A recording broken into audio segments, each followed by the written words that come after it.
Alright, this next topic is finding the local extrema of a function. So that is finding the local and absolute maximums and minimums, as well as saddle points, which is basically where it's a maximum in one direction and then a minimum in the other orientation.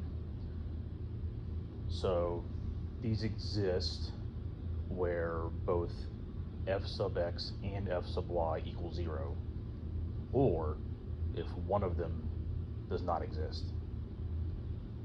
So to mechanically go through the process of calculating it, first you're going to have to find both f sub x and f sub y.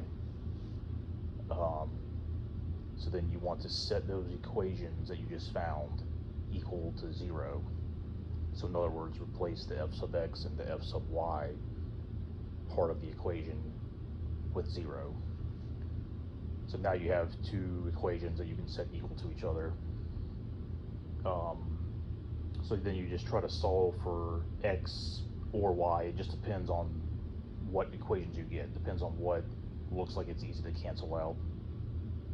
So if you can cancel one of them out completely, say for example you can cancel out x and get an answer for y, then just go back and plug y into one of the previous formulas for f sub x and f sub y to then get what x is.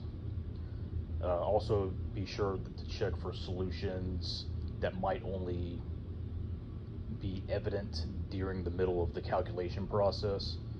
So like if you have y on both sides of the equation, but you have a higher power of y on one side, then that means that y equals 0 might be a solution, but if you were to just cancel it out, then you would miss that solution.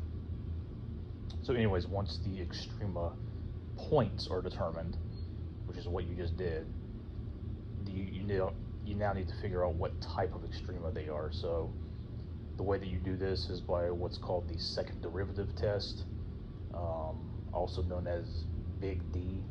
So you have this variable big D, which stands for the discriminant. So it's basically the same thing that it means in just, a linear algebra context. So all you need to do for this process is just know what to put into the, into this matrix, which is going to be f sub xx in the upper left, f sub xy in the upper right, f sub yx in the lower left, and f sub yy in the lower right. So then you just calculate that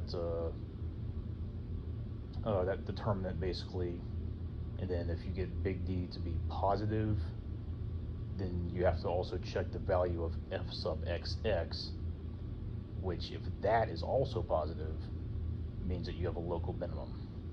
And then if f sub xx is negative, it means you have a local maximum.